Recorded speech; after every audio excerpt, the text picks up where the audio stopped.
Bonjour, Monsieur Ndiaga Sylla. Merci d'avoir accepté notre invitation.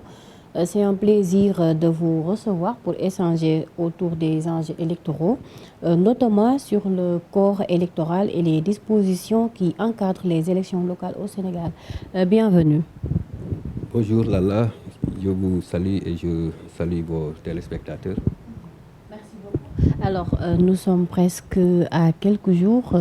Les Sénégalais se posent la question pourquoi on n'a pas encore sorti le décret qui fixe les élections locales? Oui, la vérité est que justement, nous sommes à moins de 6 mois des élections législatives, des élections départementales et municipales, conformément aux dispositions des articles L236 et L269 qui prévoient un mandat de 5 ans et que le renouvellement doit intervenir avant l'expiration effectivement donc, de ce mandat dans les 30 jours.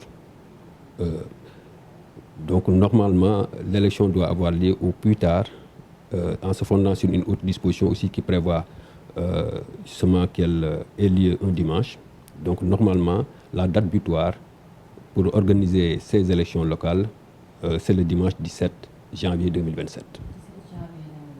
Mais il y a un certain nombre d'actes préparatoires qui devraient être pris et qui tardent effectivement.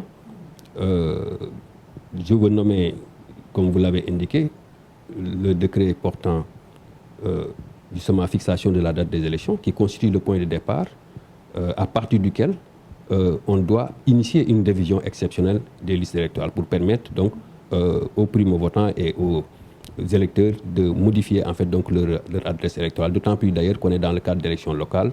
Pour être candidat dans une commune, il faut être inscrit sur la liste de la commune. Et à presque 5 mois du scrutin, nous n'avons pas encore vu ces actes-là. D'autant plus d'ailleurs que cette année, à la place de la révision annuelle, comme le prévoit l'article L37, on devrait procéder à une révision exceptionnelle. Donc le constat est là, et d'ailleurs la semaine prochaine, le ministre de l'Intérieur va devoir, conformément au code électoral, prendre justement un arrêté pour fixer le montant du cautionnement à verser par les listes de candidats aux élections départementales et municipales. Et un tel acte ne peut pas être pris si justement on n'a pas connaissance en fait, donc, du décret justement fixant la date des élections. Donc pour dire simplement qu'on semble en fait nous mettre devant le fait accompli. Que se passe-t-il si ce décret n'est pas pris dans les délais? Bon. En vérité, le code électoral ne prévoit pas un délai de fixation de la date des élections. Mais il relève justement de la cohérence que justement cet acte doit être pris dans des délais raisonnables qui permettent effectivement de conduire des actes préparatoires nécessaires tels que la révision exceptionnelle des listes électorales. Parce que nous savons que ça nécessite un certain nombre de dispositifs matériels, la mobilisation des ressources humaines, justement les opérations électorales. Ensuite, il y a une phase essentielle après l'enrôlement des électeurs. Il y a la phase contentieuse qui doit justement être précédée par la publication des listes provisoires. Même si le code électoral prévoit en matière de révision exceptionnelle que le décret justement puisse aménager les délais, les réduire, mais je pense que dans tous les cas, il faut quand même permettre dans un délai raisonnable que les électeurs puissent être enrôlés et justement recevoir surtout leur carte d'électeur bien avant le dépôt des listes de candidature. Donc, on peut dire que le décret est le rôle principal par rapport aux échéances de ces élections.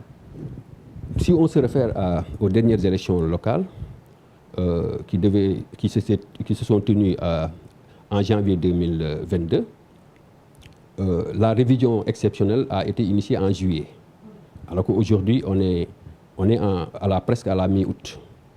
Donc vous comprendrez maintenant que ça va être difficile justement de pouvoir, même si en fait donc demain on fixait la date des élections, pouvoir effectivement le mener dans des conditions raisonnables. Mais tout compte fait, nous attendons que l'administration électorale qui a qui est la voie autorisée, puisse effectivement édifier l'opinion justement sur cette carence que nous constatons. Et je rappelle encore une fois, nous n'avons pas à écouter les interprétations en fait d'un camp politique. Il revient en fait donc à l'administration électorale, comme elle l'avait fait lors de la dernière rencontre initiée par le ministère de l'Intérieur avec les partis politiques.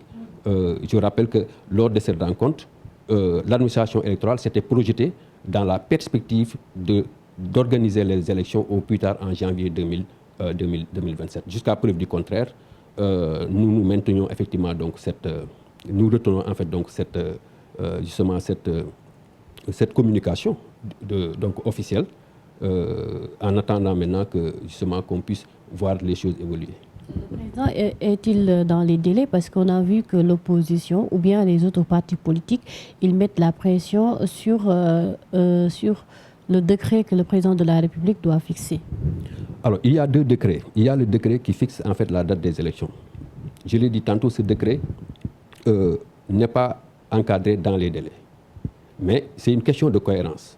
Parce qu'on ne peut pas vouloir organiser des élections et remplir des préalables essentiels tels que la révision des listes électorales et ne pas prendre justement ce décret à temps. Maintenant, l'autre décret est relatif à la convocation du collège électoral. Alors, ce décret, il est encadré dans les délais. C'est un délai de 90 jours qui précède en fait donc le scrutin. Le président devra donc prendre ce décret-là à 3 mois en fait donc du scrutin. Parce qu'avant, dans notre code électoral, il n'y avait pas en fait une disposition qui prévoyait la fixation de la date des élections par décret. Mais on s'est rendu compte à partir de 2011 que la fixation de la date des élections constituait une étape, un point essentiel sur la base en fait donc duquel devraient effectivement s'aligner toutes les autres opérations. Tout à l'heure, j'ai parlé de la fixation de la date, plutôt du montant du cautionnement, qui est calculé 150 jours avant la date du scrutin. Donc, il faut vraiment au préalable, justement, connaître en fait donc la date des élections pour pouvoir mener en fait donc l'ensemble des opérations, y compris en fait donc le dépôt des listes de candidatures qui doit intervenir à partir en fait donc du 25 octobre.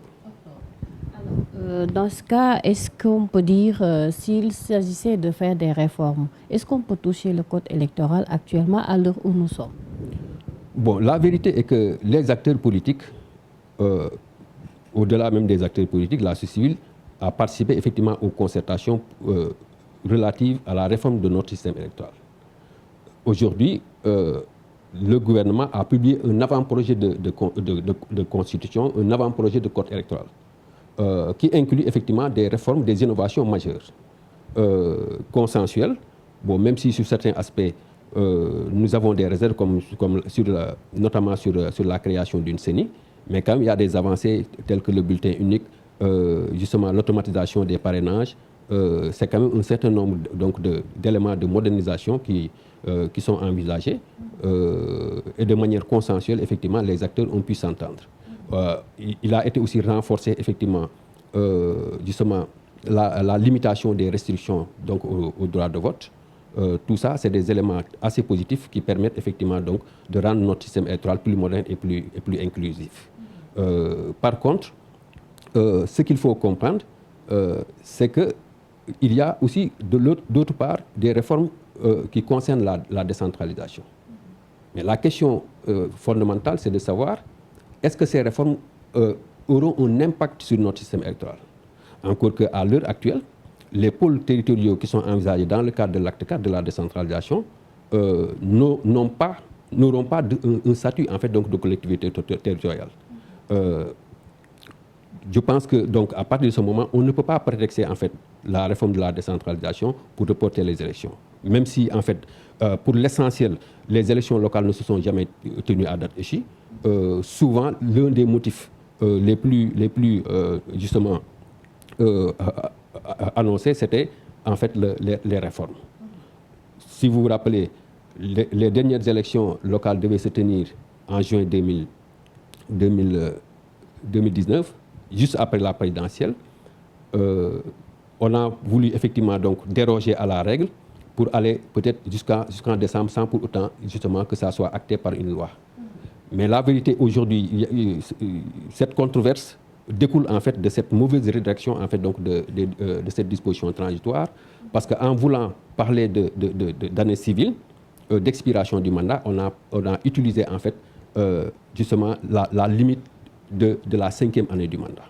C'est pourquoi moi, je demeure convaincu que juridiquement, s'il n'y a pas une interprétation du juge, les élections devront se tenir en fait donc au plus tard le dimanche 17 janvier 2027. Maintenant, dans tous les cas, on est en matière électorale. Je pense que si les motifs sont valables, comme on l'a fait en 2019, les acteurs se sont entendus. C'était le premier d'ailleurs accord lors des concertations en fait donc menées par la commission cellulaire instituée par le président Macky Sall, et qui devait effectivement donc permettre la réalisation d'un audit indépendant du fichier électoral, l'évaluation du processus électoral, et c'est ça qui a permis effectivement d'avoir le code justement de 2021 qui est toujours en vigueur. Je pense que donc nous avons une classe politique assez mature qui peut effectivement faire les concessions nécessaires, trouver les consensus justement pour s'acheminer peut-être vers un report justifié justement donc de ces élections, mais on ne peut pas sur la base d'une fausse interprétation en fait donc des dispositions du code électoral nous mettre devant les conflits et vouloir organiser les élections jusqu'à d'ici décembre 2027. Ça, vous avez marché sur la langue parce que j'allais vous poser la question par rapport à un éventuel report. Est-il possible? Alors, à l'état actuel de notre code électoral, les élections locales doivent se tenir au plus tard le dimanche 17 janvier 2027. Et d'ailleurs, lors de la rencontre entre les partis politiques et le ministère de l'Intérieur, justement, cette position avait été donc clairement soulignée par le ministère donc de l'Intérieur. Et jusque-là, nous attendons justement qu'une voix officielle appropriée justement puisse se prononcer, mais on ne peut pas nous référer effectivement à une position d'un camp politique. Vous observez un regard sur ce qui se passe à l'Assemblée nationale. Et qu'est-ce que vous en pensez? Bon, ce qui se passe à l'Assemblée nationale, c'est des procédures normales. Ce qui a changé justement, c'est la configuration politique, la nouvelle configuration politique. Au lendemain de la présidentielle, une majorité qualifiée a été octroyée justement au camp présidentiel. Malheureusement, aujourd'hui, on constate que cette majorité, en fait, donc, est en train de se fissurer. Mais dans tous les cas, je pense que toutes les initiatives des deux côtés devront être menées dans le cadre du respect, en fait, donc, des principes républicains et aussi surtout de l'élégance républicaine. C'est pourquoi, d'ailleurs, à un certain moment, j'étais contre, justement, l'initiative parlementaire, même si on sait que c'est une règle élémentaire, les députés ont la prérogative de faire des propositions de loi. Mais je pense qu'aujourd'hui, on ne peut pas avoir mené des concertations, élaborer des avant-projets de loi et justement s'attribuer en fait donc l'initiative de l'exécutif. Je pense que l'élégance voudrait qu'on puisse attendre, notamment sur les réformes concernant en fait donc le système électoral, notamment qu'on puisse effectivement laisser justement l'exécutif présenter en fait donc ces projets de loi et que dans ce cas que les députés puissent justement user de leur pouvoir d'amendement. En tout cas, merci beaucoup. On vous remercie. C'est moi qui vous remercie, Sokhna Lalla. Alors, merci, amis fidèles internautes Evenprod Media. Rendez-vous dans les jours à venir. Merci beaucoup.